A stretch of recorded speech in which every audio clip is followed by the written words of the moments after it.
अस्मद्गुरुसमारम्भां यतिशेखरमध्यमां लक्ष्मीवल्लभपर्यन्तां वन्दे गुरुपरम्पराम् ஆழ்வார்கள் வாழி அருளிச் செயல் வாழி தாழ்வாதுமில் குறவர்தாம் வாழி ஏழ்வாறு முய்ய அவர்களுரைத்தவைகள்தாம் வாழி செய்யமறை தன்னுடனே சேர்ந்து அகலகில்லே நிறையுமென்ன அலர்மேல் மங்கை உரை மார்பா நிகரில் புகழாய் உலகம் உன்னுடையாய் என்னையாழ்வானே நிகரில் அமரர் முனிக்கணங்கள் விரும்பும் திருவேங்கடத்தானே புகழொன்னில்லா வடியேன் உன்னடிக்கீழமர்ந்து புகுந்தேனே அகில புவன ஜன்மஸ்தேம பங்காதிலீலே வினத விவித பூத உராதரக்ஷைகதீக்ஷே ஸ்ருதி சிரசி விதீப்தே பிரம்மணி ஸ்ரீனிவாசே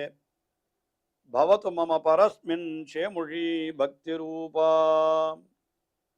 श्रीमान वेंकटनाथार्य कवितार्किककेसरी वेदांताचार्यवर्यो मे सन्निधत्तां सदा हृदि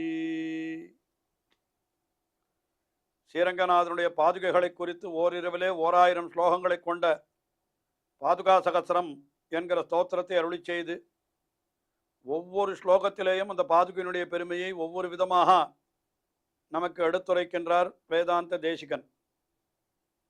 அதிலே இப்பொழுது நாத பத்ததி என்ற பத்ததியிலே இருக்கிற ஸ்லோகங்களை அனுபவிக்கிறோம். அந்த பாதுகையினுடைய நாதம் ஒலி இருக்கிறதே, அதை பற்றி மட்டுமே 100 ஸ்லோகங்களை அருளி செய்கிறார். பாதுகா சாஸ்திரத்திலே 411வது ஸ்லோகம். இந்த 411வது ஸ்லோகத்திலே என்ன தெரிவிக்கிறார் என்னால், அந்த ரங்கநாதனுடைய திருவடிகளை தொழுபவர்கள் அவர்கள் எம்பெருமானை பிரார்த்திக்கிறார்கள், நீயே எங்களை காப்பாற்ற வேண்டும் என்று. அப்படி கேட்கிற காலத்திலே அவர்களுக்கு அப்படியே ஆகட்டும் என்று பதில் சொல்லுவது போலே அந்த பாதுகையினுடைய ஒலி இருக்கிறது என்று அந்த அர்த்தத்தை இந்த ஸ்லோகத்திலே தெரிவிக்கிறார்.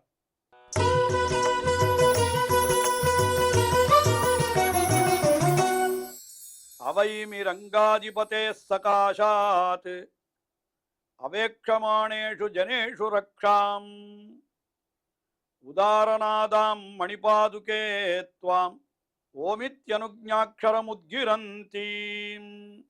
அதாவது ரங்கநாதன் எழுந்தருளுகிறான். அப்படி எழுந்தருளுகிற பொழுது அந்த பாதுகையை சமர்ப்பித்து கொண்டு எழுந்தருளுகிறபடியினாலே அந்த பாதுகையிலிருந்து ஒலி எழுகிறது.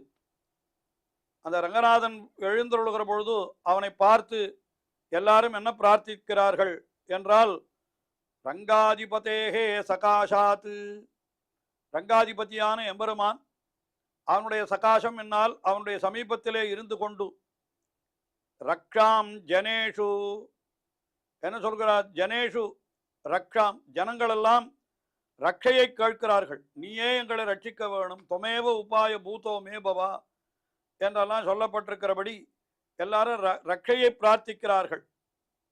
அப்பொழுது என்ன பண்ணுகிறார் என்னால், இந்த பாதுகையிலிருந்து ஒலி எழுகிறதே, அது எப்படிப்பட்ட ஒலி, உதாரணாதாம் துவாம் துவாம், உன்னிடத்திலிருந்து அந்த பாதுகையிலிருந்து எழக்கூடிய ஒலி, அது உத்கிரந்தீம், அது எப்படிப்பட்ட ஒலி என்னால், உதாரணாதாம், மிகவும் கம்பீரமான ஒலி அல்லது ஔதாரியம் வள்ளல் தன்மையுடைய ஒலி.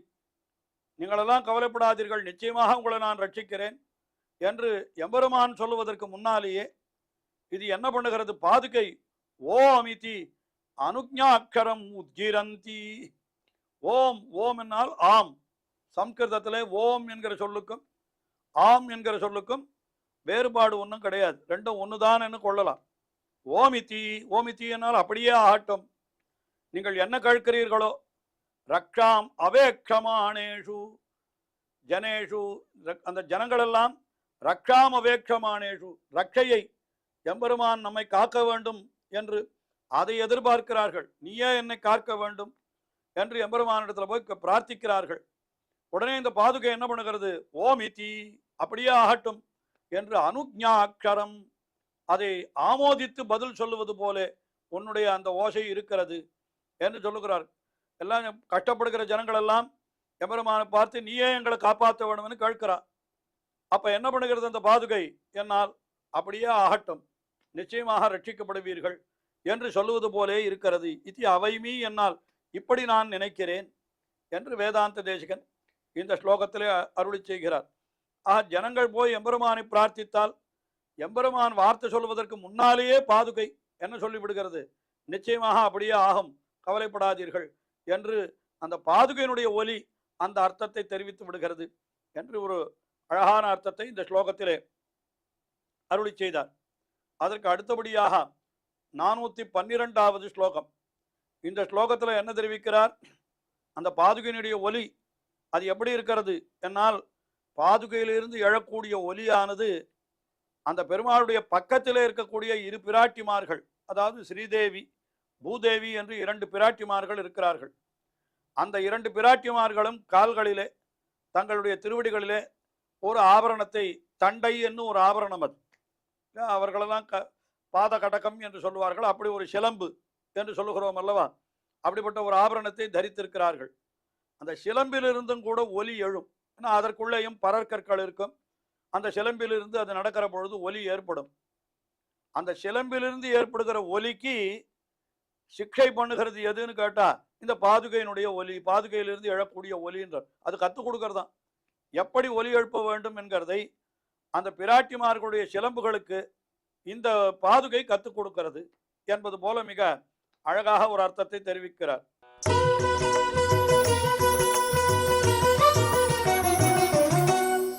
மதுவித்விஷா ஸ்வைரவிகாரஹேது மஞ்சுஸ்வனான் சிக்ஷயசீவ மாதா பர்யந்தபாஜோர் மணிபாதரக்ஷே பத்மாதரண்யோர் மணிநூபுராணி.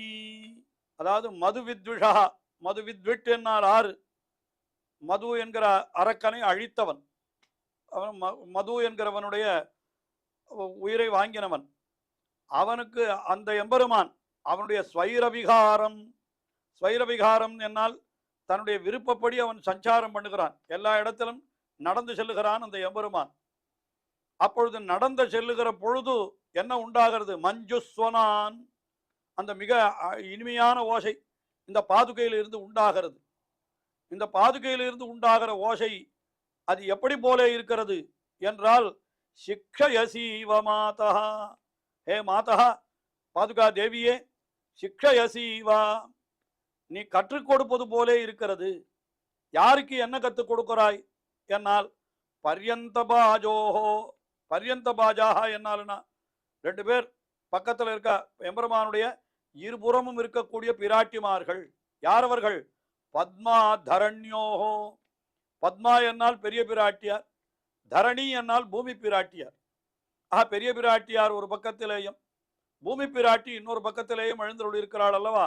இந்த பத்மாதரண்யோஹோ பர்யந்தபாஜோஹோ, அவர்களுடைய மணி நூபுராணி, அவர்களுடைய திருவடிகளிலே நூபுரங்கள் அணிந்து கொண்டிருக்கிறார்கள்.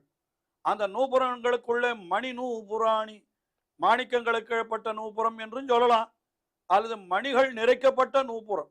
ஏன்னா உள்ளுக்குள்ளே பரற்கற்களாக மாணிக்க கற்களையே இடுவதுண்டு.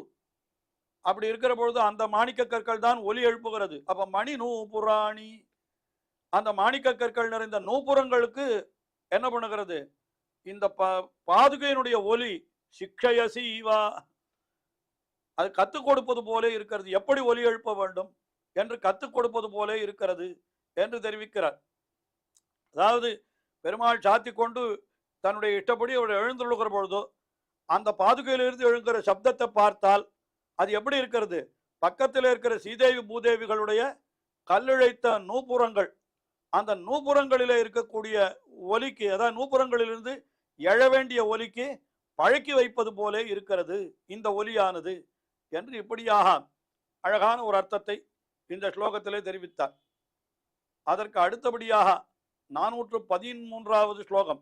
இந்த 13வது ஸ்லோகத்திலே என்ன தெரிவிக்கிறார் என்னால், எம்பெருமான் புறப்பாடு எழுந்துள்ள பொழுது இந்த எழுகிற ஒலி இருக்கிறதே அது எப்படி இருக்கிறதுன்னா கேட்டா, எம்பெருமானுக்கு மங்களம் பண்ணுவது போலே, மங்களத்தை ஆசாசிப்பது போலே ஒரு பெரியவர் வழியிலே எழுந்துள்ளுகிறார் என்னால் உயர்ந்த வேத கோஷங்களை சொல்லி அவர்களை ஆசீர்வாதம் பண்ணுவார்கள். அந்த வேத கோஷம் போல இந்த பாதுகையினுடைய ஒலி இருக்கிறது என்று இந்த ஸ்லோகத்திலே தெரிவிக்கிறார்.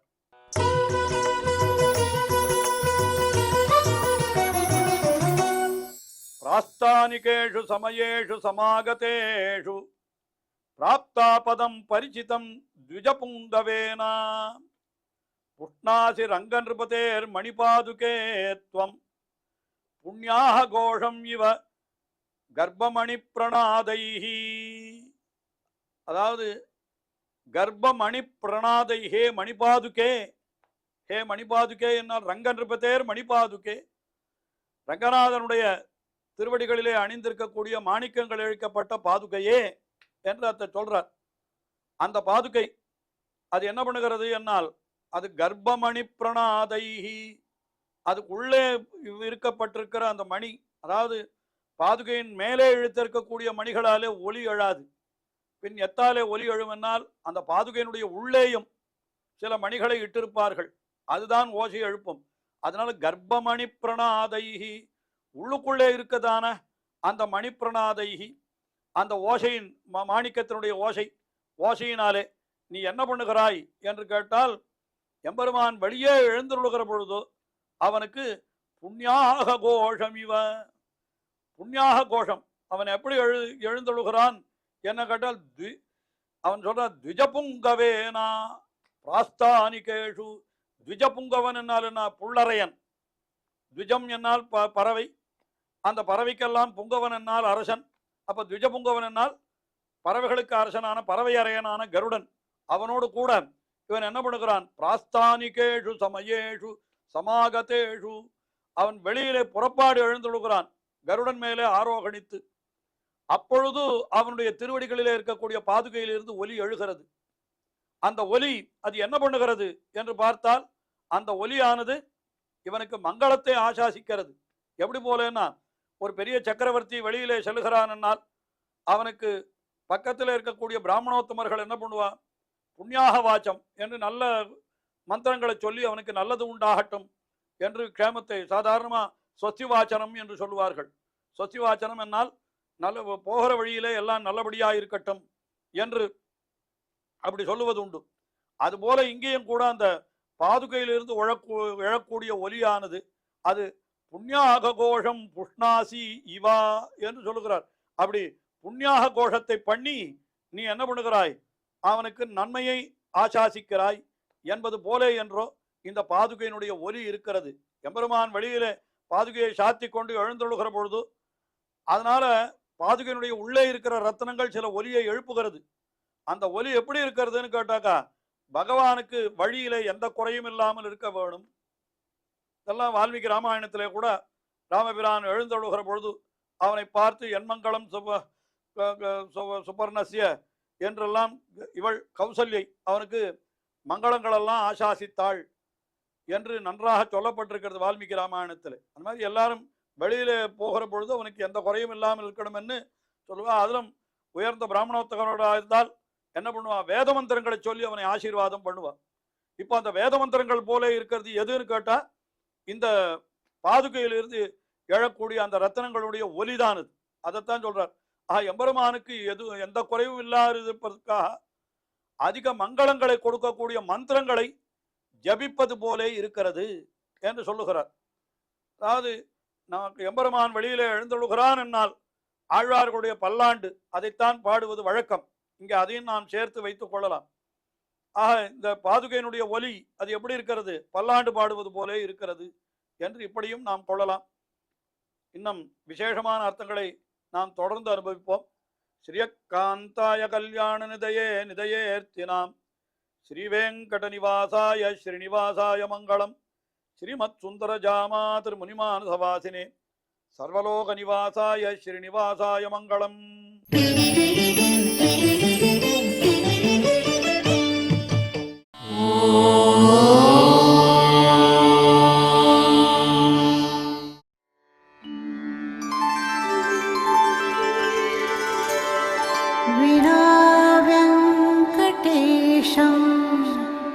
ननाथो ननाथः सदा वेङ्कटेशं स्मरामि स्मरामि हरे वेङ्कटेश प्रसीद प्रसीद प्रियं वेङ्कटेश प्रयच्छ प्रयच्छ।